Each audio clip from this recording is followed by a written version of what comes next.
Kisah tukang rongsok yang naik haji, perjalanan iman dan kesabaran. Di sebuah kampung kecil di pinggiran kota, hiduplah seorang pria bernama Pak Rahman. Usianya sudah lebih dari 60 tahun, dan kesehariannya dihabiskan dengan mengumpulkan barang rongsokan. Ia berjalan kaki menyusuri gang-gang sempit, memanggul karung besar berisi kardus bekas, botol plastik, dan besi tua yang ia kumpulkan dari tempat sampah. Pak Rahman bukan orang kaya. Ia tinggal di rumah sederhana berdinding bambu, dengan istri dan seorang cucu yang ia rawat setelah anaknya meninggal. Namun, ada satu impian yang selalu ia simpan di hatinya. Ingin menunaikan ibadah haji ke Tanah Suci, menabung sejak muda. Sejak muda, Pak Rahman sudah bercita-cita pergi ke Makkah. Meski penghasilannya dari menjual barang rongsokan hanya cukup untuk makan sehari-hari, ia tetap menyisihkan sebagian uangnya dalam sebuah kaleng bekas.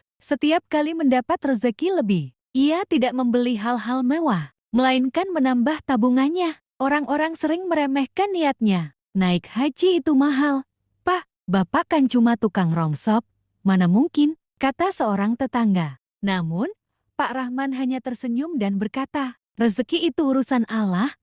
Kalau niat kita tulus, pasti ada jalan." Cobaan dan keikhlasan. Dalam perjalanannya, banyak cobaan yang dihadapi. Pernah suatu kali, tabungannya hampir habis karena harus membayar biaya rumah. Sakit istrinya yang sakit keras. Namun, ia tidak putus asa. Ia kembali bekerja lebih giat, bangun lebih pagi, dan berkeliling lebih jauh untuk mencari rongsokan. Suatu hari, seorang pelanggan tetapnya yang sering membeli besi tua dari Pak Rahman bertanya, "Pak, kenapa Bapak masih bekerja keras di usia setua ini?" Pak Rahman tersenyum dan menjawab, "Saya ingin naik haji, Pak.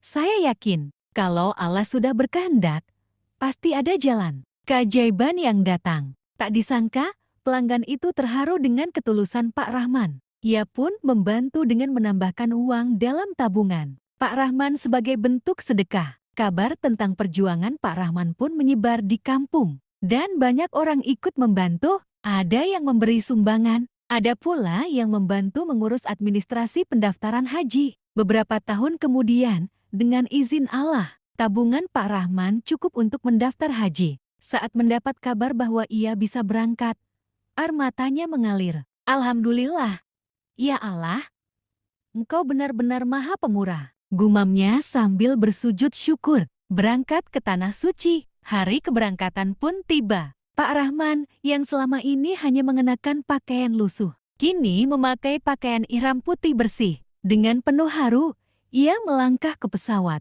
sesuatu yang tak pernah ia bayangkan sebelumnya. Di Makkah, ia menangis di depan Ka'bah, bersyukur atas perjalanan panjangnya yang penuh kesabaran dan doa. "Ya Allah, terima kasih telah membimbing langkah hamba. Semua ini bukan karena kekuatan hamba, tapi karena kehendak-Mu," bisiknya dalam doa. Pelajaran hidup dari Pak Rahman. Kisah Pak Rahman mengajarkan kita bahwa tidak ada yang mustahil jika memiliki niat yang tulus dan keyakinan kepada Allah, meski hanya seorang tukang rongsok.